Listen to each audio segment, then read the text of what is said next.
अगर आपने 10 सालों के पीवाईक्यू कंप्लीट कर लिए एमपीपीएससी के, तो आप एमपीपीएससी को बहुत आसानी से क्रैक कर सकते हो, क्योंकि उसी में छुपा है पीएससी को क्रैक करने का सीक्रेट। तो चलिए दोस्तों, आज हम लोग 10 सालों के पीवाईक्यू स्टार्ट करने जा रहे हैं और आप देख रहे हैं अभी 2025 का एमपीपीएससी का जनरल स्टडीज का पेपर, जिसका सेट ए आपके सामने है। आज हम लोग 100 क्वेश्चन और उसके आंसर देखने वाले हैं और इसके बाद में हम लोग इन्हीं पर बेस्ड एक इंपोर्टेंट टॉपिक्स की सीरीज भी चलाएंगे। तो वीडियो पर अगर आप पहली बार आए तो वीडियो को लाइक कर लें, चैनल को सब्सक्राइब कर लें, क्योंकि अभी हम लोग एमपीजी के सीरीज भी चला रहे हैं, जहां पर परीक्षा धाम थ्योरी बुक एंड एमपीपीएससी के लिए जो एमसीक्यू बुक होता है परीक्षा धाम का, वो दोनों हम लोग कंप्लीटली करा रहे हैं। चलिए ठीक है, तो ज्यादा टाइम वेस्ट न करते हुए हम लोग हमारे सीरीज को स्टार्ट करते हैं। नमस्ते दोस्तों, मैं हूं आपका दोस्त Lavkush Verma and unique institute Sanawat पर आपका स्वागत है। तो देख रहे हैं आप लोग जनरल स्टडीज का जो हमारा पेपर है, पेपर में सेट ए को हम लोग सॉल्व कर रहे हैं। हमारा पहला प्रश्न है काशी का कैलाशनाथ मंदिर किस शैली में बना हुआ है? इसका आंसर 4 ऑप्शन आप लोगों को दे रखे हैं। राज सिन्हा शैली, मामल सैनी, महेंद्र शैली, नंदी वर्मन शैली। सही जवाब क्या होगा? जब भी आपको अगर किसी भी सवाल का आंसर पता हो तो आप लोगों को उसका आंसर कमेंट बॉक्स में देना है। चाहे वीडियो आप कभी भी देख रहे हो, अपना नाम लिखेंगे एंड राइट आंसर लिखेंगे, आपके सही जवाब का बाद में रिस्पॉन्स भी मिलेगा, ठीक है। और जिसने ज्यादा से ज्यादा आंसर सही दिए उसका नाम अगले वीडियो में लिया जाएगा। तो चलिए, इसका सही आंसर होगा राजसिम्हा शैली, ठीक है। तो काशी का कैलाशनाथ मंदिर किस शैली में बना हुआ है? वास्तव में देखा जाए तो ये जो मंदिर है तमिलनाडु में है, ठीक है। कहां पर है? तमिलनाडु में है, ठीक है। तो तमिलनाडु में है काशी का कैलाशनाथ मंदिर और राज सिम्हा शैली में बना हुआ है। चलिए बढ़ते हैं हम लोग दूसरे प्रश्न की ओर। दूसरा प्रश्न हमारा, एडोब फोटोशॉप किस प्रकार के सामान्य प्रयोजन एप्लीकेशन सॉफ्टवेयर का उदाहरण है? ठीक है, तो आपने सुना होगा जनरल लाइफ में, यह हमारा प्रश्न है और इसका राइट आंसर होगा। अब देखिएगा, मैं आप लोगों को थोड़ा सा फास्ट कराने की कोशिश करूंगा ताकि आप अपना पीवाईक्यू जो 10 ईयर का है वो लिमिटेड टाइम में करा पाए। तो मैं सारे ऑप्शन आपको रीड करके नहीं बता पाऊंगा, आपको फटाफट करके क्वेश्चन और उसका आंसर बताऊंगा, क्योंकि 4 ऑप्शन तो आपके सामने ऑलरेडी अवेलेबल है। तो एडोब फोटोशॉप किस प्रकार के सामान्य प्रयोजन एप्लीकेशन सॉफ्टवेयर का एक उदाहरण है? इसका सही जवाब होगा ग्राफिक सॉफ्टवेयर, ठीक है। ग्राफिक सॉफ्टवेयर यानी ग्राफिक्स बनाने के लिए एडोब फोटोशॉप सॉफ्टवेयर का प्रयोग किया जाता है। क्वेश्चन नंबर तीसरा है हमारा, राज्य पुनर्गठन अधिनियम, ठीक है। राज्य पुनर्गठन अधिनियम 1956 के अनुसार, ठीक है, कितने राज्य और केंद्र शासित प्रदेश बनाए गए थे? भैया, राज्य पुनर्गठन अधिनियम हमारे देश में बना था, जिसके तहत राज्यों का गठन होना था, केंद्र शासित प्रदेशों का गठन होना था। तो शुरुआत में कितने बनाए गए थे, आपको इसका जवाब देना है। तो हमारा यही प्रश्न है। तो 14 राज्य और 6 केंद्र शासित प्रदेश थे। ये 2025 एमपीपीएससी का पेपर का मैं राइट आंसर बता रहा हूं, आप लोग ध्यान से सुनिएगा। तो क्या होगा इसका आंसर? राज्य पुनर्गठन अधिनियम 1956 के अनुसार 14 राज्य और 6 केंद्र शासित प्रदेश बनाए गए थे, ठीक है। तो चलिए बढ़ते हैं हम लोग अगले सवाल की ओर, 4th नंबर के क्वेश्चन की ओर। अगला क्वेश्चन है हमारा, मुस्लिम लीग ने सीधी कार्रवाई करने की घोषणा कब की थी? मुस्लिम लीग ने सीधी कार्रवाई करने की घोषणा कब की थी? 4 ऑप्शन आपके सामने हैं, आप कमेंट करके जवाब दे सकते हैं। मैं आपको डायरेक्ट राइट आंसर बताने वाला हूं। 16 अगस्त 1946 को मुस्लिम लीग ने सीधी कार्रवाई करने की घोषणा।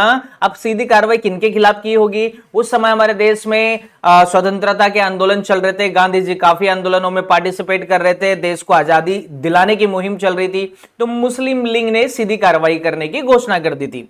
चलिए ठीक है, बढ़ते हैं अगले प्रश्न की ओर, 5वें प्रश्न की ओर। 6 अप्रैल 1930 की तिथि भारत के इतिहास में अच्छी तरह से जानी जाती है, क्योंकि यह तिथि संबंधित है। तो हमारा 6 अप्रैल 1930 ये डेट किससे संबंधित है? तो महात्मा गांधी द्वारा दांडी यात्रा से, भाई महात्मा गांधी ने 6 अप्रैल 1930 को दांडी यात्रा में पार्टिसिपेट किया था, यानी कि शुरुआत की थी, नमक कानून तोड़ा था, ये आप लोगों को पता होगा। ठीक है, तो हमारा पांचवे का आंसर होगा महात्मा गांधी द्वारा दांडी यात्रा से। चलिए बढ़ते हम लोग अगले प्रश्न की ओर, 6 नंबर के क्वेश्चन की ओर चलते हैं। हमारा 6 नंबर का प्रश्न क्या है? छठा प्रश्न है हमारा, भारत में किस राज्य को विशेष दर्जा देने के लिए निम्न में से कौन सा पैरामीटर सामान्यतः स्वीकार नहीं किया जाता है? भाई किसी भी राज्य को स्पेशल अगर हमें कोई दर्जा देना है तो कौन सा पैरामीटर स्वीकार नहीं किया जाता है? देखो, आपको जब भी एमपीपीएससी में पीवाईक्यू सॉल्व करना हो तो पॉजिटिव एंड नेगेटिव दो प्रकार के क्वेश्चन मिलेंगे। तो आपको यहां पर देखना है कि यहां पर नेगेटिव क्वेश्चन है, नेगेटिव दैट मींस नहीं का प्रयोग किया गया है। तो ऐसे प्रश्न में जल्दबाजी में, हड़बड़ी में स्टूडेंट गलती कर जाता है, आप लोगों को नहीं करना है। तो भैया हमारा राइट आंसर क्या होगा? 4 ऑप्शन आपके सामने ऑलरेडी दे रखे हैं, आपका राइट आंसर आप लोगों को बताना रहेगा। तो क्या होगा 6 का? ये होगा ऑप्शन नंबर सी, अनुसूचित जाति व अनुसूचित जनजाति की बड़ी आबादी। भाई भारत में किसी भी राज्य को विशेष दर्जा देने के लिए कौन कौन से पैरामीटर पहली बात तो है, तो क्या क्या है? तो पहाड़ी व कठिन भूभाग होना चाहिए, ठीक है, पहाड़ी और कठिन भूभाग होना चाहिए, कम जनसंख्या घनत्व होना चाहिए उसका, ये वाला भी हो जाएगा, ठीक है, और अंतरराष्ट्रीय सीमाओं के साथ रणनीतिक उसका स्थान होना चाहिए। जैसे आपने देखा जम्मू एंड कश्मीर को पहले विशेष दर्जा दिया गया था क्योंकि उसमें सारे पैरामीटर को उसने फॉलो किया था, ठीक है, बाद में उसको वो दर्जा खत्म किया। हम लोग जानते हैं कौन सी आर्टिकल के तहत किया था, आप कमेंट करके मुझे बता सकते हैं। तो अभी राइट आंसर हमारा क्या होगा कि भाई अनुसूचित जाति और जनजाति की बड़ी आबादी के आधार पर हम लोग किसी भी राज्य को विशेष दर्जा नहीं दे सकते। चलिए हमारा 7वां प्रश्न है, 18वीं लोकसभा के स्पीकर द्वारा वर्ष 24-25 यानी 2024-25 के लिए गठित संसदीय समितियों के अध्यक्षों की नियुक्ति के संबंध में कौन सा युग्म गलत है? फिर आपको आपके सामने यहां पर दे रखा है, कैसा क्वेश्चन है ये भी नेगेटिव क्वेश्चन है, गलत बताना है, ठीक है। तो आपको एक समिति और किससे संबंधित है, नई समितियां हैं, और किससे संबंधित है? 18वीं लोकसभा के स्पीकर द्वारा, है ना भाई, गठित किसने की? 18वीं लोकसभा के स्पीकर द्वारा। अब मुझे आप कमेंट करके 18वीं लोकसभा के स्पीकर का नाम जरूर बताइएगा। तो हमारे 7वें नंबर का प्रश्न होगा बी आंसर, प्रांकलन समिति, है ना, बैजयंत पांडा। भाई प्रांकलन समिति का गठन हुआ था किसके अध्यक्षता में? तो बैजयंत पांडा की अध्यक्षता में। चलिए बढ़ते हैं हम लोग अगले प्रश्न की ओर, 8वें प्रश्न की ओर। 2023 में हांगझोउ चीन में हुए एशियाई खेलों में भारतीय स्वर्ण पदक विजेताओं के लिए निम्नलिखित में से कौन सा एथलीट खेल युग्म गलत है? फिर यहां पर नेगेटिव टाइप का क्वेश्चन आपको मिला, तो इसका राइट आंसर क्या होगा? भाई प्रश्न को समझिएगा, पीवाईक्यू क्यों सॉल्व किए जाते हैं? क्योंकि आप प्रश्न का नेचर समझें कि किस टॉपिक से, किस सब्जेक्ट से, किस डिफिकल्टी लेवल से क्वेश्चंस आ रहे हैं, और आप उसी के बेस पर अपने अगले पेपर को तैयार करें, राइट। अगले साल आने वाले 2026 एमपीपीएससी को तैयार करना है तो हमारे साथ एमपीजी के सीरीज में आप जुड़ जाइए, क्योंकि एमपीपीएससी में एमपी का वेटेज आप जानते हैं 40 to 50% हो गया प्री और मेंस में, ठीक है। तो चलिए इसका राइट आंसर क्या होगा 8th का? तो इसका राइट आंसर होगा डी। 2023 में हांगझोउ चीन में हुए एशियाई खेलों में भारतीय स्वर्ण पदक विजेताओं में निम्नलिखित में से कौन सा एथलीट युग्म गलत है? अन्नू रानी को 100 मीटर इन स्प्रिंट, है ना, में यहां पर एशियाई खेलों में स्वर्ण पदक मिला क्या? तो इनको नहीं मिला होगा, यानी ये जो महिला है, ठीक है, इनको नहीं मिला होगा, ये युग्म गलत है। बाकी सभी क्या है? सही है। तो आप उनको सही के जैसे भी याद करेंगे कि भाई तेजिंदर सिंह तूर को 60 पुल पुरुष है ये, और 60 पुल में इनको स्वर्ण पदक मिला है। अविनाश सांबले को 3000 मीटर स्टीपल चेंज में मिला है, और पारुल चौधरी को 5000 मीटर, ये महिला है, इनको उसमें मिला है, स्वर्ण पदक मिला है। लेकिन मिला किसको नहीं है? ये पेयर गलत है, अन्नू रानी को, राइट। चलिए बढ़ते हैं हम लोग अगले प्रश्न की ओर, 9th नंबर के क्वेश्चन की ओर। हमारा 9th नंबर का क्वेश्चन है, निम्नलिखित में से कौन सा देश और भारत के साथ संयुक्त सैन्य अभ्यास का युग्म गलत है? भाई कौन सा देश है और भारत के साथ जो संयुक्त सैन्य अभ्यास हमारी आर्मी और दूसरे देश की आर्मी करती रहती है, कौन सा पेयर गलत है? तो 9th नंबर के सवाल का सही जवाब क्या होगा? थाईलैंड का युद्ध अभ्यास। ठीक है, ठीक है। ये भाई जैसे रूस के साथ हमारा इंद्र हुआ था, है ना, ये याद रखिएगा। यहां पर कौन सा पेयर गलत है तो उसका राइट आंसर क्या होगा? थाईलैंड का युद्ध अभ्यास। ठीक है, रूस इंद्र सही है। किर्गिस्तान के साथ खंजर नाम से युद्ध अभ्यास किया इंडियन आर्मी ने, है ना। सेशेल्स के साथ तामितीय नाम से किया। लेकिन अभी हमारा राइट आंसर होगा युग्म गलत है। आपने देखा नेगेटिव क्वेश्चंस काफी पूछे जाते हैं, आपको हमेशा माइंडसेट को रखना है कि ऐसे प्रश्नों को कैसे डील करना है। चलिए बढ़ते हम लोग अगले सवाल की ओर। 10th नंबर का सवाल है, डेटा सुरक्षा प्रबंधन का सिद्धांत जो ग्राहकों और संगठन के डेटा को अवैध पहुंच या प्रयोग से सुरक्षित रखने के लिए उपयोग की जाने वाली प्रक्रियाओं, नीतियों और नियंत्रणों को शामिल करता है, उसे कहा जाता है। भाई डेटा सुरक्षा प्रबंधन का सिद्धांत, है ना। आप प्रश्न को समझिएगा, काफी कुछ प्रश्न लेंदी होते हैं, उनको समझना आपके लिए जरूरी होता है। ग्राहकों और संगठन के डेटा को अवैध पहुंच या प्रयोग से सुरक्षित रखने के लिए, भाई हमारा जो डेटा होता है, डेटा प्रिंसिपल के तहत, जो सिक्योरिटी प्रिंसिपल होता है उसके तहत डेटा को मतलब कि क्या करना है? सुरक्षित करना है, सिक्योर करना है। ठीक है, नीति और नियंत्रणों को शामिल करता है, उसे क्या कहा जाता है? ऐसी नीतियों और नियंत्रणों को क्या कहा जाता है? तो 10th नंबर का जवाब क्या होगा? कॉन्फिडेंशियलिटी। ठीक है, ये याद रखिएगा, ऑप्शन नंबर डी। चलिए ठीक है, अब हम लोग बढ़ते हैं अगले प्रश्न की ओर। 11th नंबर, इंग्लिश मीडियम वाले अगर आप स्टूडेंट हैं तो आप अपना क्वेश्चन रीड कर सकते हैं, क्योंकि लैंग्वेज का ही डिफरेंस होता है।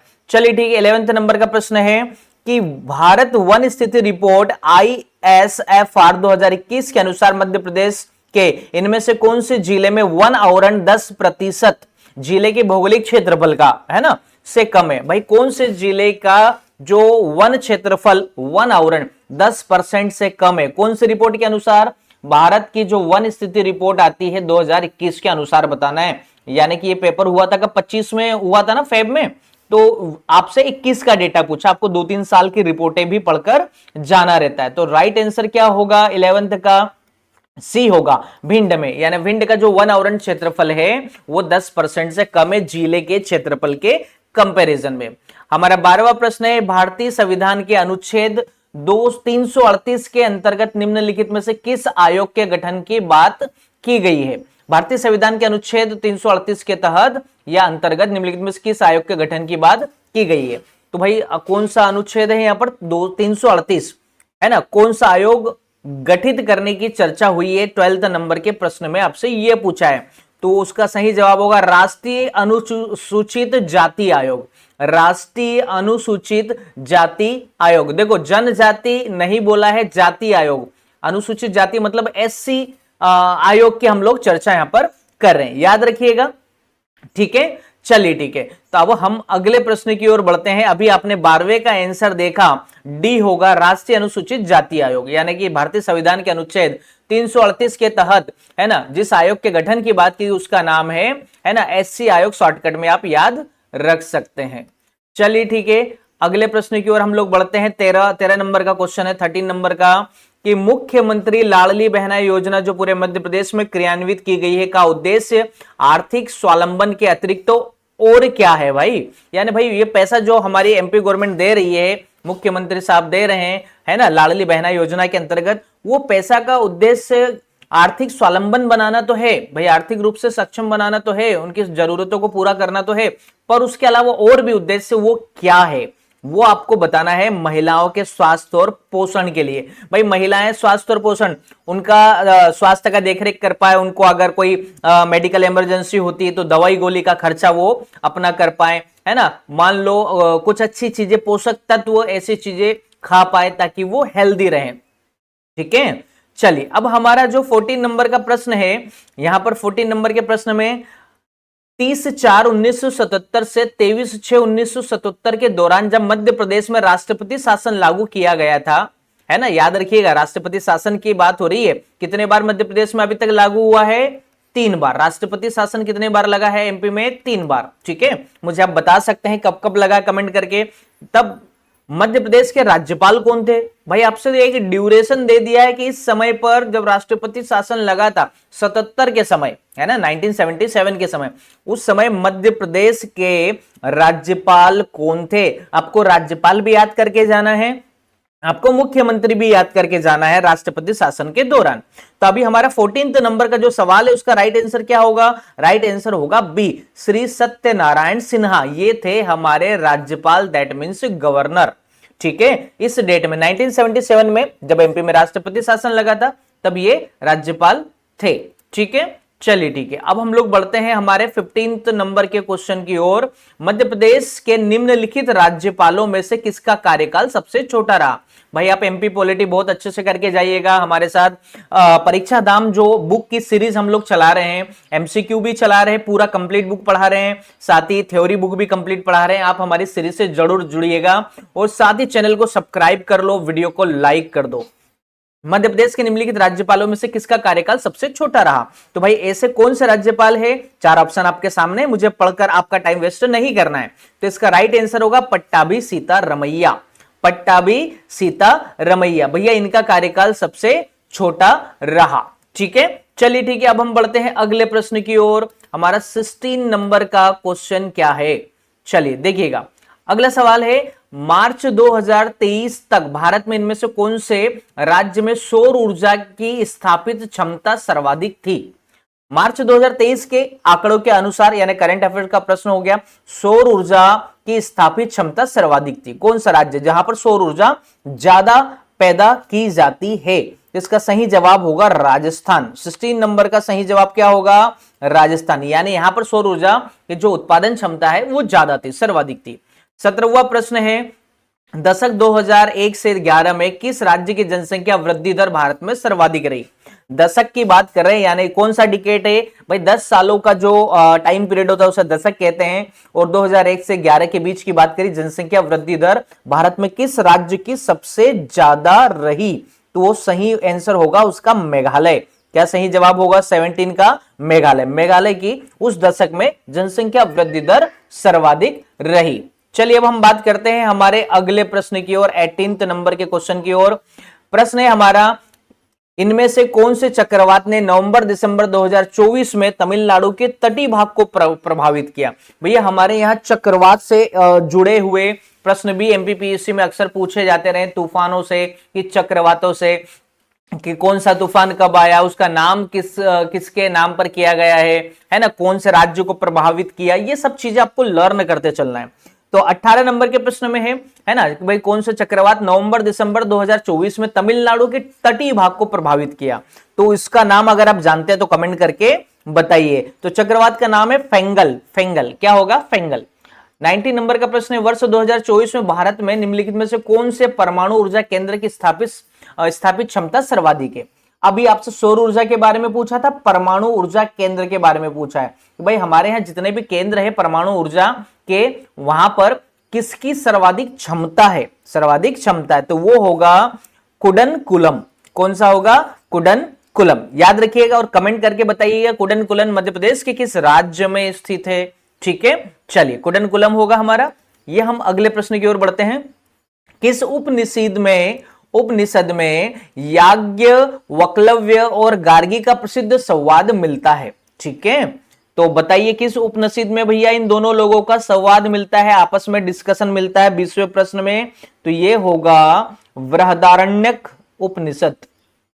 बृहदारण्यक उपनिषद में याज्ञवल्क्य है ना और गार्गी का प्रसिद्ध संवाद मिलता है। चलिए ठीक है, हम लोग बढ़ते हैं फटाफट करके, हम इस क्वेश्चनों को फटाफट करके हमें कंप्लीट करना है ताकि आप कम समय में इस वीडियो को कंप्लीट कर पाए, है ना। 21 नंबर का प्रश्न, निम्नलिखित में से कौन सा गैर लाभकारी संगठन भारत में रोबोटिक्स ऑटोमेशन में मानक स्थापित करने के लिए शीर्ष निकाय है? भाई हमारे यहाँ आपने देखा अभी एआई चल रहा है हमारे देश दुनिया में, अभी रोबोटिक्स और ऑटोमेशन की बात हो रही है। उनका कोई मानक होना चाहिए कि स्टैंडर्ड पैमाना होना चाहिए, है ना। उनको कंट्रोल करने वाला कौन सा गैर लाभकारी संगठन या निकाय हमारे यहाँ पर शीर्ष निकाय है? ठीक है, तो इसका राइट आंसर होगा A, all India counselling for robotics and automation, जिसको हम क्या बोलेंगे? AICRA बोलेंगे। इसका शॉर्टकट में ये नाम है, क्या बोलेंगे? All India counselling for robotics and automation. ठीक है, ये संस्था क्या करता है, रोबोटिक्स और ऑटोमेशन में मानक स्थापित करता है, उनके लिए रूल्स रेगुलेशन तय करता है। ठीक है, चलिए ठीक है, बढ़ते हैं हम अगले प्रश्न की ओर। 22 नंबर का प्रश्न है, एक मेलवेयर और एक वैध सॉफ्टवेयर की तरह दिखता है। भैया किसकी बात हो रही है, आप समझ गए होंगे। एक मेलवेयर और वैध सॉफ्टवेयर की तरह दिखता है और एक बार जब उपयोगकर्ता को बहलाकर इसे इंस्टॉल करवा देता है तो यह काफी हद तक वायरस या वर्म की तरह कार्य करता है। इसे क्या कहा जाता है? ठीक है, तो हमें आपको बताना है कि आखिर ऐसा कौन सा सॉफ्टवेयर है जो दिखता तो वैध है लेकिन वो काम करता है अवैध, तो उससे क्या कहा जाता है? तो उसे कहा जाएगा ट्रोजन। ठीक है, इसके बाद हम लोग जो भी 10 सालों के पीवाईक्यू करेंगे उनके बेसिस पर हमने कुछ इंपोर्टेंट टॉपिक की लिस्ट तैयार की है कि कहां कहां से क्वेश्चन बने हैं, वो टॉपिक से कितने बने, आपको टॉपिक वाइज बताए जाएंगे एनालिसिस करने के बाद। ठीक है, चलिए ठीक है, तो अब हम बढ़ते हैं 23वें प्रश्न की ओर। भारतीय संविधान के किस अनुच्छेद के अंतर्गत राष्ट्रपति राज्य विशेष के लिए अनुसूचित जनजाति समुदायों के लिए लोक अधिसूचना जारी करते हैं? ठीक है, भारतीय संविधान के किस अनुच्छेद के अंतर्गत राष्ट्रपति राज्य विशेष के लिए अनुसूचित जनजाति समुदाय के लिए लोक अधिसूचना जारी करते हैं? बताइए भैया, भारतीय संविधान के किस अनुच्छेद के तहत लोगों के राष्ट्रपति के द्वारा राज्य विशेष के लिए अनुसूचित जनजाति समुदाय के लिए, यानी यहां पर राष्ट्रपति सूचना जारी करेंगे, अधिसूचना किनके लिए? अनुसूचित जनजाति समुदाय के लिए। तो किस अनुच्छेद के तहत करते हैं? तो इसका सही जवाब होगा अनुच्छेद 342, 342, इसके तहत राष्ट्रपति जी अधिसूचना जारी करते हैं। चलिए बढ़ते हैं हम लोग 24 नंबर के प्रश्न की ओर। ठीक है, प्रश्न है हमारा, मध्य प्रदेश में मैग्नीज के संबंध में निम्नलिखित कथनों को पढ़िए और नीचे दिए गए कूट में सही उत्तर का चयन कीजिए। तो भैया 24 नंबर के प्रश्न में आपको कुछ कूट दे रखे हैं, सेंटेंस दे रखे हैं, उनको पढ़ना है और उस कौन सा सही है उस ऑर्डर में जवाब देना है। तो पहला हमारा सेंटेंस है ना। अच्छा, मैं आप लोगों को ठीक है फटाफट करके पढ़ के बता देता हूं, मैं चाहता नहीं था कि आपका ज्यादा टाइम वेस्ट हो। ठीक है, क्योंकि काफी 100 क्वेश्चन है, टाइम काफी लग जाता है, आप समझ रहे होंगे। तो आप ऑप्शन खुद से अगर पढ़ लेंगे तो ज्यादा बेहतर होगा। फिर भी इस क्वेश्चन में मैं पढ़ रहा हूं। वर्ष 2020-21 में मध्य प्रदेश मैग्नीज निक्षेप में देश में द्वितीय स्थान पर था। मैग्नीज के संबंध में ही बताना है ना। दूसरा है ऑप्शन 2020-21 में मध्य प्रदेश मैग्नीज उत्पादन में देश में प्रथम स्थान पर था। छिंदवाड़ा जिले में गोदावरी और वर्धा नदी घाटियों में मैग्नीज के निक्षेप है। और चौथा सेंटेंस है, झाबुआ जिले की थांदला तहसील में मैग्नीज के निक्षेप है। अब भैया मैग्नीज के निक्षेप कहां पर है, कौन सा राज्य, कौन सा है ना, पहले नंबर पर है, ये अपने को जवाब देना है। ठीक है, तो क्या इसका राइट आंसर होगा? आपको सेंटेंस को ध्यान से पढ़ना है और उनको पहले समझना है कि हमारा राइट आंसर क्या होगा। तो 24 नंबर के सवाल का राइट आंसर होगा ऑप्शन नंबर बी। 2, 3 और 4 सही होगा, पहला गलत होगा। तो ये 2, 3 और ये 4, ये तीनों सेंटेंस को आप अच्छे से पढ़ लो, समझ लो, याद कर लो। 20-21 में मध्य प्रदेश में मैग्नीज उत्पादन में देश में प्रथम स्थान था। तो मैग्नीज उत्पादन में 20-21 में मध्य प्रदेश का स्थान प्रथम था। छिंदवाड़ा जिले में गोदावरी और वर्धा नदी घाटियों में मैग्नीज के निक्षेप पाए गए हैं। झाबुआ जिले की थांदला तहसील में मैग्नीज के निक्षेप पाए गए। तो याद रखिए, छिंदवाड़ा में भी पाए गए और झाबुआ में भी पाए गए। और हमारा पहला वाला सेंटेंस गलत है, द्वितीय स्थान नहीं है। ठीक है, चलिए ठीक है, अब लोग हम बढ़ते हैं आगे की ओर, प्रश्न नंबर 25 की ओर। भारत के राष्ट्रपति पर महाअभियोग किस निम्नलिखित में से किस आधार पर लगाया जाता है? आप लोग जानते हैं राष्ट्रपति को हटाने का पॉलिटी में आपने पढ़ा होगा कि एक प्रोसेस है, तो किस आधार पर उन्हें हटाया जा सकता है, किस आधार पर महाभियोग लगाया जा सकता है, ये आपको बताना है। तो 4 ऑप्शन आपके सामने दे रखे हैं। 25 नंबर का प्रश्न है। ठीक है, फटाफट करके जवाब दीजिए। तो इसका राइट आंसर क्या होने वाला है? 25 नंबर का ऑप्शन बी, संविधान का उल्लंघन करने पर, संविधान का उल्लंघन करने पर राष्ट्रपति पर महाभियोग लगाया जा सकता है। चलिए ठीक है, 26 नंबर का प्रश्न है हमारा, मध्य प्रदेश में काली मिट्टी के संबंध में निम्नलिखित में से कौन सा कथन सही नहीं है? नहीं वर्ड को तो बिल्कुल याद रखिएगा, है ना, अक्सर आपको प्रश्नों में देखने के लिए मिलता ही है। अब फिर 4 ऑप्शन दे रखे हैं, मैं फिर से रीड नहीं करूंगा, 4 ऑप्शन डायरेक्ट आंसर बताऊंगा ताकि कम समय में हम काफी क्वेश्चंस कंप्लीट कर पाए। तो काली मिट्टी के संबंध में कौन सा कथन सही नहीं है, मतलब गलत है। ठीक है, ये बताना है। वो डायरेक्ट हमसे गलत सेंटेंस पूछ रहा है काली मिट्टी के संबंध में। तो 26 का सही जवाब होगा बी। इस मिट्टी में नाइट्रोजन, फास्फोरस और जैव पदार्थों की मात्रा अधिक होती है। ठीक है भाई, काली मिट्टी में नाइट्रोजन, फास्फोरस और जैव पदार्थों की मात्रा अधिक होती है, उसका ऐसा कहना है, लेकिन ऐसा नहीं है। उसमें मात्रा इनकी ज्यादा नहीं होती, कम होती है। बाकी ये तीनों सेंटेंस क्या है? तीनों सेंटेंस ये सही है। यह दक्कन लावा के अपक्षय से निर्मित होती है काली मिट्टी। इस मिट्टी में नमी धारण करने की सर्वाधिक क्षमता होती है। ये मिट्टी मुख्य रूप से राज्य के पश्चिम भाग में यानी मालवा में पाई जाती है। मालवा में पाई जाती है, मालवा के पठार में पाई जाती है। चलिए अब हम लोग बढ़ते हैं फटाफट करके क्वेश्चन नंबर 27 की ओर। क्वेश्चन नंबर 27 क्या है हमारा? देखिए 27 नंबर का प्रश्न है ICMR, ठीक है, राष्ट्रीय जनजाति स्वास्थ्य अनुसंधान संस्थान है ना। मैंने आपको बता दिया, राष्ट्रीय जनजाति स्वास्थ्य अनुसंधान संस्थान मध्य प्रदेश के किस शहर में स्थापित है? ठीक है, आपको बताना है कौन सा है राष्ट्रीय जनजाति स्वास्थ्य अनुसंधान संस्थान, एमपी के किस शहर में स्थित है? तो वो होगा जबलपुर। 27 का आंसर होगा डी, याद रखिएगा। ठीक है, चलिए 28 नंबर का क्वेश्चन है हमारा, जनजाति वर्ग के विद्यार्थियों को शंकर शाह, जनजाति वर्ग के विद्यार्थियों को शंकर शाह और रानी दुर्गावती पुरस्कार योजना दिए जाने का उद्देश्य क्या है? भाई जनजाति, जो भी SC ST के विद्यार्थी, जनजाति में ST के लोगों को ही रखा जाता है ना, जनजाति हम लोग जिसको कहते हैं। तो ST के लोगों को शंकर शाह और रानी दुर्गावती पुरस्कार जो योजना है, किस उद्देश्य के लिए दिया जाता है? दिए जाने का उद्देश्य क्या है? तो 28 का राइट आंसर होगा बी।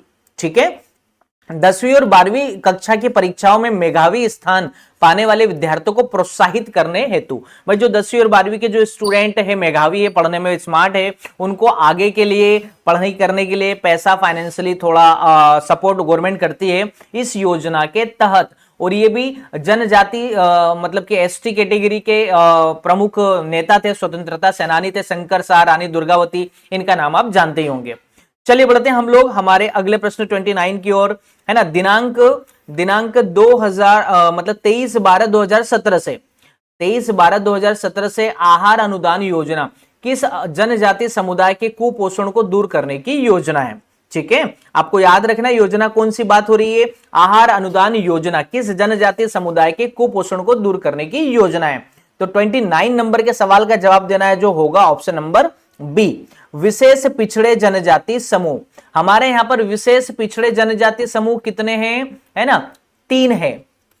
कितने हैं विशेष पिछड़े जनजाति समूह? कौन से हैं? 3 है। ठीक है, बेगा, भारिया और सहरिया। बेगा, भारिया और सहरिया। ठीक है, ये क्या है? विशेष पिछड़े माने जाते हैं, मेगा, भारिया और सहरिया। ठीक है, आप इनको एक बार अब परीक्षा धाम की बुक में चेक भी कर लीजिएगा। अब हम बढ़ते हैं अगले प्रश्न की ओर। 30 नंबर के प्रश्न में, मध्य प्रदेश में वर्ष 23-24 में कुल कितनी वृहद एवं मध्यम एकीकृत जनजाति विकास परियोजनाएं अस्तित्व में है? भाई जनजातियों के लिए काफी योजनाएं हमारी सरकार बनाते रहती है। अब प्रश्न में पूछा है कि 23-24 में कौन सी ऐसी छोटी और बड़ी परियोजनाएं हैं जो जनजातियों के लिए अस्तित्व में है? तो 30 नंबर के सवाल का सही जवाब होगा ऑप्शन नंबर सी, यानी 31 परियोजनाएं। टोटल कितनी चल रही है? 31 चल रही है ना। हमारा राइट आंसर क्या होगा? 30 का, सॉरी सी, मैंने सी ही बोला है, यानी 31, 30 का 31, कंफ्यूज मत होइएगा, है ना। चलिए ठीक है, अब हम बढ़ते हैं अगले प्रश्न की ओर, यानी कि 31 नंबर के क्वेश्चन की ओर फटाफट करके। हमारा 31 नंबर का प्रश्न है, मौद्रिक नीति का मुख्य उद्देश्य क्या है? मौद्रिक नीति का मुख्य उद्देश्य क्या है? 4 ऑप्शन आपके सामने आप देख पा रहे होंगे। 31 का राइट आंसर होगा बी, मूल्य स्थिरता बनाए रखना और आर्थिक वृद्धि सुनिश्चित करना। भैया ये हमारे इकोनॉमिक्स का क्वेश्चन हो गया। ठीक है, याद रखिएगा, आपको उनको कैटेगराइज भी करना है। वैसे मैं आपको इस PYQ सीरीज में बाद में बताने वाला हूं किस टॉपिक से, किस सब्जेक्ट से कितने क्वेश्चन, एक ओवरऑल एनालिसिस भी मिलेगा। तो आप चैनल को जरूर सब्सक्राइब कर लो, वीडियो को लाइक कर दो। चलिए, तो राइट आंसर क्या होगा? मूल्य स्थिरता बनाए रखना और आर्थिक वृद्धि को सुनिश्चित करना। चलिए ठीक है, आगे हम लोग बढ़ते हैं फटाफट करके 22 नंबर के क्वेश्चन पर, सॉरी 32 नंबर, नॉट 22। वित्तीय वर्ष 23-24 में भारत के कुल व्यापार घाटे को कम करने में किस क्षेत्र ने महत्वपूर्ण भूमिका निभाई?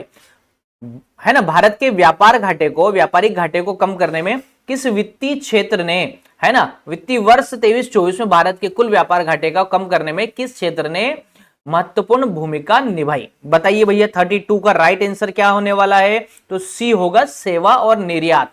ठीक है, हमारा राइट आंसर क्या होगा, कौन सा क्षेत्र होगा? सेवा और निर्यात। चलिए 33 की हम लोग बात कर लेते हैं। वर्ष 17-18 में भारत के किस राज्य में विनिर्माण क्षेत्रों में पूंजी गहनता सबसे अधिक है ना, पूंजी गहनता सबसे अधिक है, मतलब सर्वाधिक पूंजी कहीं ना कहीं लगती है। भारत के किस राज्य में? विनिर्माण क्षेत्र की बात कर रहे हैं। ठीक है, फिर 4 ऑप्शन है, आपको 4 स्टेट के नाम दे रखे 33 में, तो 33 का राइट आंसर होगा Madhya Pradesh, option number D. यानी हमारे मध्य प्रदेश में, है ना, विनिर्माण क्षेत्रों में पूंजी गहनता सबसे ज्यादा है, ज्यादा पूंजी लग रही है या लगती है। ठीक है, लगी थी। लास्ट 17 से 18 की हम लोग बात कर रहे हैं। चलिए ठीक है, अब बात कर रहे हैं 34 की, है ना, भारत किन कृषि उत्पादों में सबसे बड़ा उत्पादक है? ठीक है, भारत में ऐसे कौन से फसलें हैं जो सब सर्वाधिक है ना, जिनका उत्पादन होता है? तो 34 का राइट आंसर आपको बताना है। पहले ऑप्शन आपको ढंग से पढ़ना है, आपको जल्दबाजी में आंसर नहीं बताना है, और अगर आपको आंसर पता है तो कमेंट करके जरूर बताना है। तो 34 का राइट आंसर होगा ऑप्शन नंबर बी। ठीक है, दूध, दालें और मसाले मध्य प्रदेश में, है ना। ठीक है, भारत किन कृषि उत्पादों में सबसे बड़ा उत्पादक है? तो भैया हमारे भारत की चर्चा हो रही है, न कि स्पेशल मध्य प्रदेश की। तो दूध उत्पादन में, दालों के उत्पादन में और मसालों के उत्पादन में भारत का स्थान सबसे आगे है अन्य देशों की तुलना में। चलिए अब हम बढ़ते हैं 35वें प्रश्न की ओर। वर्ष 2011 की जनगणना के अनुसार निम्नलिखित में से कौन से जिले की जनसंख्या की 10 की वृद्धि दर सर्वाधिक रही? भाई वही 10 वर्षों में जो वृद्धि दर होती है उसको 10 की वृद्धि दर कहते हैं। 11 की जनगणना के मुताबिक बताना है कि कौन से जिले की सर्वाधिक रही। तो 35 का सही जवाब है सी, इंदौर की रही। भाई इंदौर पॉपुलेशन के मामले में आप जानते हैं मध्य प्रदेश का काफी बड़ा शहर है, सबसे बड़ा शहर बोलेंगे हम, है ना, और यहां पर 10 की वृद्धि दर सर्वाधिक रही। चलिए ठीक है, अब हम बढ़ते हैं अगले प्रश्न की ओर 36 की ओर। तो इस सीरीज में अभी हम लोग जो देख रहे हैं, हम एक काम करेंगे, वीडियो काफी लंबा ना हो, इसलिए एक पेपर को 2 पार्ट में हम लोग कंप्लीट कर लेंगे। पहले 50 क्वेश्चन एंड पार्ट 2 में 50 क्वेश्चन कर लेंगे, ताकि आप लोगों को भी, है ना, जब भी देखना हो तब भी देख सकते हैं, और थोड़ा सा, है ना, वीडियो भी शॉर्ट हो जाएगा। 36 नंबर का क्वेश्चन है, 2020 में एसडीजी इंडिया इंडेक्स 3.0 में मध्य प्रदेश का समग्र एसडीजी, है ना, एसडीजी मतलब सतत विकास लक्ष्य स्कोर कितना है? ठीक है, सतत विकास लक्ष्य कितना है? ठीक है, 2020 की इंडेक्स की बात कर रहे हैं।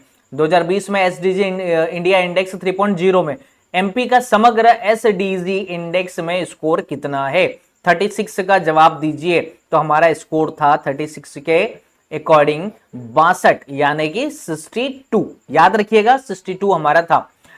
37 नंबर का प्रश्न है, राष्ट्रीय पृथ्वी विज्ञान अध्ययन केंद्र किस राज्य में? राष्ट्रीय पृथ्वी विज्ञान अध्ययन किस राज्य में स्थित है? मतलब राष्ट्रीय पृथ्वी विज्ञान अध्ययन केंद्र की बात कर रहे हैं। ठीक है, किस राज्य में? तो ऑप्शन देख रहे हैं आप, आपको 4 ऑप्शन को समझना है, देखना है और फिर जवाब देना है जल्दबाजी में, न तो एग्जाम में आंसर लगाना, न यहां पर आपको कमेंट करना है। ठीक है, पहले आप लोग समझेंगे उसके बाद कमेंट करेंगे। चलिए 37 का राइट आंसर होगा बी, यानी ये पृथ्वी का जो विज्ञान अध्ययन केंद्र है, पृथ्वी के बारे में जो, है ना, जानकारियां एकत्रित करते हैं, रिसर्च करते हैं, ठीक है, अध्ययन करते हैं, वो केरल में स्थित है। तो हमारा 37 का जवाब होगा केरल। चलिए बढ़ते हैं हम लोग 38 और 39 प्रश्न की ओर। हमारा प्रश्न है, उद्यम क्रांति योजना का मुख्य उद्देश्य क्या है? उद्यम क्रांति योजना का मुख्य उद्देश्य क्या है? तो 38 का राइट आंसर होगा बी, स्वरोजगार के लिए गारंटी रहित ऋण प्रदान करना। भाई बहुत सारे लोग जो उद्यमी बनना चाहते हैं, अपने छोटे मोटे उद्योग धंधे डालना चाहते हैं, गवर्नमेंट के द्वारा उनको फंड दिया जाना स्वरोजगार के लिए गारंटी रहित। जनरली लोन लेने जाते हैं बैंक से तो आपको कुछ सिक्योरिटी रखना होती है, लेकिन यहां पर आपको विदाउट सिक्योरिटी, विदाउट गारंटी से ऋण मिल जाता है। यही उद्देश्य है उद्यम क्रांति योजना का। 39 23-24 में मध्य प्रदेश सरकार के कुल व्यय बजट का कितना प्रतिशत शिक्षा के क्षेत्र में आवंटित किया गया? मतलब एजुकेशन फील्ड में एमपी गवर्नमेंट ने कितना बजट में उसका मतलब फंड रखा है, उसका परसेंटेज बताना है। तो हमारा 39 नंबर का जो सवाल है वो होगा ए, 12.22%। 12.22%, आप 12% लगभग मान सकते हैं कि शिक्षा के क्षेत्र में एमपी गवर्नमेंट ने 12% फंड का प्रयोग करने वाली है। ठीक है, चलिए ठीक है। 40 नंबर का प्रश्न है, 23-24 में मध्य प्रदेश में सबसे अधिक उत्पादन वाली सब्जी कौन सी थी? अब भैया जिसको 23-24 में सबसे ज्यादा कौन सी इनमें से सब्जी का उत्पादन हमारे मध्य प्रदेश में हुआ था? 40 नंबर का होगा डी। आपने देखा होगा टमाटर बहुत सस्ते हो गए थे, कई बार तो रोडों पर किसानों को फेंकना पड़े ना, उनको मंडियों में दाम मिले थे, तो बहुत 2 रुपए 1 रुपए किलो, यहां तक कि 1-2 रुपए किलो भी लोग नहीं ले रहे थे, उनको फेंकना पड़ रहा था, है ना, नदियों में, और कई लोगों ने रोडों पर उनको फेंका। तो ये 40 नंबर के प्रश्न का राइट आंसर था। ठीक है, अब हम बढ़ते हैं 41 की ओर। अगला प्रश्न है 41। हम लोग 50 क्वेश्चन इस सीरीज में पहले कंप्लीट कर लेंगे एंड सेकंड पार्ट में 50 कर लेंगे, ताकि वीडियो भी ज्यादा लंबा ना हो। राष्ट्रीय गवर्नेंस योजना के तहत मिशन मोड परियोजनाओं का सार संग्रह कहा जाता है? राष्ट्रीय गवर्नेंस योजना के तहत मिशन मोड परियोजनाओं का सार संग्रह को क्या कहते हैं? ठीक है, तो सही जवाब होगा इसका 41 का सारांश। भाई मिशन मोड परियोजनाओं का जो सार संग्रह है ना, ई गवर्नेंस योजना के, है ना, उसे सारांश कहा जाता है। 42 है सोशल मीडिया प्लेटफॉर्म फेसबुक की स्थापना किसने की थी? बड़ा सिंपल सा प्रश्न है, या ये तो आप लोग सभी जानते होंगे। 42 का जवाब आप कमेंट करके फटाफट करके दे दो। ठीक है, तो इसका राइट आंसर होगा मार्क जुकरबर्ग। मार्क जुकरबर्ग, इसने फेसबुक की स्थापना की थी। आजकल सोशल मीडिया पर काफी लोग अपना टाइम देने लगे हैं, फेसबुक, इंस्टाग्राम, व्हाट्सएप। ठीक है, चलिए ठीक है। आप यूट्यूब की स्थापना कब हुई थी, कब स्टेब्लिश किया था, कौन से सन में, मुझे आप कमेंट करके जरूर बताइए। 43 है गार्टनर के ई गवर्नेंस के विकास मॉडल के 4 चरणों का सही क्रम है। भाई गार्टनर ने जो ई गवर्नेंस का विकास मॉडल दिया था, उसके 4 चरण में उन्होंने दिया था कि भाई डेवलपमेंट 4 चरणों में होता है ई गवर्नेंस का। उसका सही ऑर्डर क्या है 43 के अनुसार बताना है।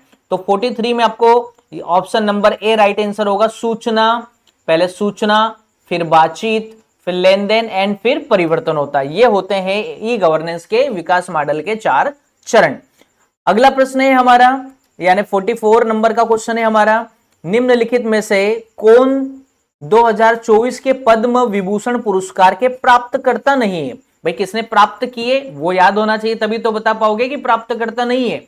ठीक है, तो 44 नंबर का प्रश्न आपको राइट आंसर बताना है। तो इसका राइट आंसर होगा 44 का डी, श्री AR रहमान। यानी 24 में पद्म विभूषण का पुरस्कार AR रहमान को नहीं मिला, इसका मतलब इन तीनों को मिला है। ठीक है, ऐसे ही नेगेटिव प्रश्न से भी आपको पॉजिटिव इंफॉर्मेशन याद रखनी है।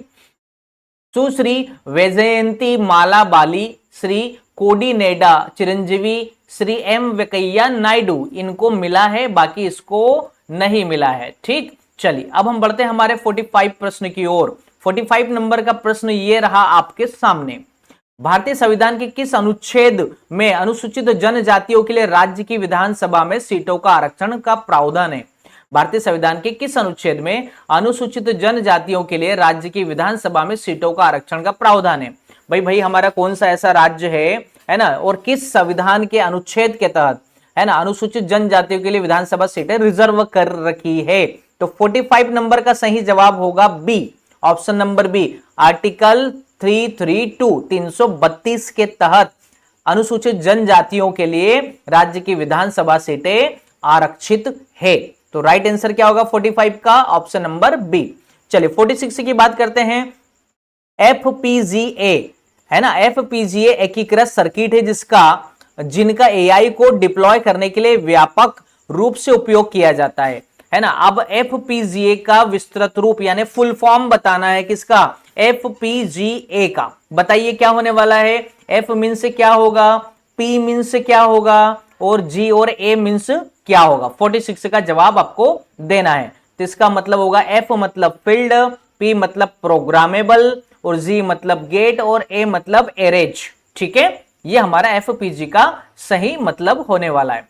चलिए अब हम लोग 47 प्रश्न की ओर बढ़ते हैं। 47 नंबर का जो हमारा प्रश्न है, यहां पर पुस्तकें दे रखी है और लेखक। मैं क्वेश्चन नहीं रीड कर रहा हूं क्योंकि कुछ क्वेश्चन आपको भी एग्जाम में रीड नहीं करना है, क्वेश्चन समझ लेना है ना। क्वेश्चन अगर आप प्रैक्टिस करते, PYQ प्रॉपर लगाते, तो आपको नेचर समझ में आ जाता है कैसे क्वेश्चन में क्या पूछा जाता है ना। कोड का प्रयोग करके सही उत्तर, आप मेन चीज जरूर पढ़ लीजिएगा, नहीं तो पता चले क्वेश्चन ही नहीं पढ़ा। सही उत्तर का चयन करना है, नहीं तो एग्जाम में पूछा गलत उत्तर का चयन करो, गलत पेयर का चयन करो, और आप वहां पर कर आ गए सही उत्तर। ठीक है, तो 4 पेड़ दे रखे हैं, किस की पुस्तक को किस लेखक ने लिखी है, इसका सही आंसर आपको मुझे बताना है। मैं पूरा प्रश्न पढ़कर आपका टाइम वेस्ट नहीं करना चाह रहा हूं। तो आप पहले पढ़ेंगे 4 ऑप्शन को, उसके बाद आप सही आंसर देंगे। तो 47 का कौन सा कूट होगा? तो ए होगा। क्या होगा? ए होगा। ठीक है, ये सही बता रहा हूं मैं। तो पहले का तीसरा होगा। चलिए मैं इसको थोड़ा सा नीचे करता हूं ताकि आप चीजों को समझ भी पाए, है ना। ये ठीक है, ऑप्शन यहां तक आपको शायद दिखाई दे रहे हैं। ठीक है, चलिए ठीक है। तो ये हमारा राइट आंसर क्या होगा? ए होगा। यानी थर्ड का फर्स्ट का 3, यानी ये हो जाएगा 3, यानी आरवी रसेल एवं आरबी हीरालाल ने ये वाली पुस्तक लिखी, the tribes and castus of central province all India. ठीक है, दूसरे का फोर्थ कहां है? ये दूसरे का फोर्थ होगा। फोर्थ ये है ना, अजीत राज यादव ने लिखी ये वाली पुस्तक। ठीक, और तीसरे का दूसरा द फील्ड्स एंड स्टडी किसने लिखी है ना, ये तीसरा है, उसका ऑप्शन होगा टीबी नायक। और चौथा कौन सा है? चौथे का है ना पहला होगा। ठीक है, वेरियर इल्विन, द बेगा लिखी वेरियर इल्विन ने, याद रहेगा आपको। चलिए ठीक है, चौथे का ये पहला हो जाएगा, वेरियर इल्विन। चलिए अब हम बढ़ते हैं फटाफट करके हमारे अगले प्रश्न की ओर। ठीक, चलिए ठीक है, हमारा प्रश्न नंबर 48 क्या है? 48 नंबर है, किसी भी प्रकार की त्रुटि जैसे कलेक्शन विफलता, डेटा की हानि आदि से उभरने के लिए कंप्यूटर नेटवर्क की क्षमता को क्या कहा जाता है? तो 48 नंबर के सवाल का जवाब देना है। किसी भी प्रकार की त्रुटि जैसे कनेक्शन विफलता, डेटा की हानि आदि से उभरने के लिए कंप्यूटर नेटवर्क की क्षमता, जो कंप्यूटर नेटवर्क की जो कैपेसिटी होती ना, उसे क्या कहा जाता है? 48 का जवाब देना है। तो डी होगा, उसे कहा जाएगा रेसिलियंस, यानी लचीलापन, है ना। कंप्यूटर नेटवर्क की क्षमता को क्या कहा जाएगा 48 में? वो होगा लचीलापन। ठीक है, या रेसिलियंस कहा जाता है। 49 नंबर का है, निम्नलिखित में से कौन सी पुस्तक राजशेखर द्वारा नहीं लिखी गई है? ठीक है, नहीं लिखी गई है।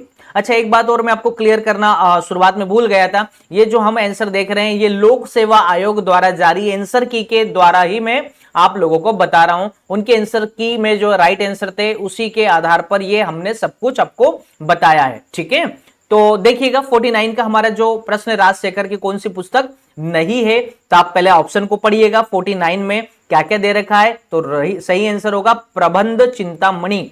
प्रबंध चिंतामणि राजशेखर द्वारा नहीं लिखी गई है ना। यही पूछा आपसे, वो लिखी गई कौन सी है? काव्य मीमांसा, कर्पूरी मंजरी, है ना, विद्व साल भंजिका।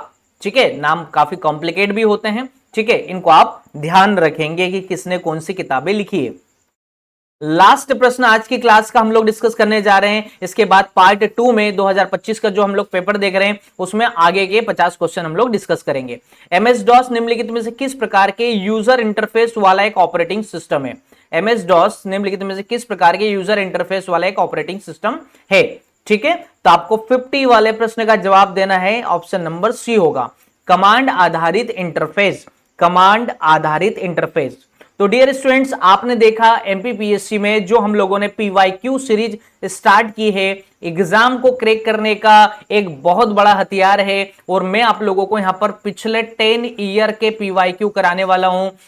हम लोग एक वीडियो में पहले 50 क्वेश्चन देखने वाले हैं, ईयर वाइज ये चलेगा। भी 2025 का पेपर सॉल्व कराया, इसके बाद 24 का, फिर 23 का, हम लोग डिक्रीजिंग ऑर्डर में चलेंगे। अगर आपको इस सीरीज से जुड़ना है, साथ ही आपको एमपीजीके, ये परीक्षा धाम सीरीज, थ्योरी और एमसीक्यू सीरीज से जुड़ना है, तो इस चैनल को जरूर सब्सक्राइब कर लो, अपने दोस्तों को शेयर कर दो, क्योंकि आपको यहां पर काफी मेहनत के बाद बहुत ही अमेजिंग कंटेंट मिलेगा। एमपीजीके सीरीज में हम लोग mind maps, flow chart, synopsis notes, साथ में अभी हम लोग मेंस आंसर राइटिंग भी शुरू करेंगे, जहां पर आप लोग एमपीपीएससी लेवल के 2 मार्कर, 7 मार्कर और 10 मार्कर प्रश्नों के उत्तर भी एक है ना आइडियल फॉर्मेट क्या होता है, उसमें हम लोग लिखना देखने वाले, सीखने वाले। ठीक है, चलिए ठीक है, मिलते हैं नेक्स्ट वीडियो में। तब तक के लिए अपना ख्याल रखिएगा। जय हिंद, वंदे मातरम।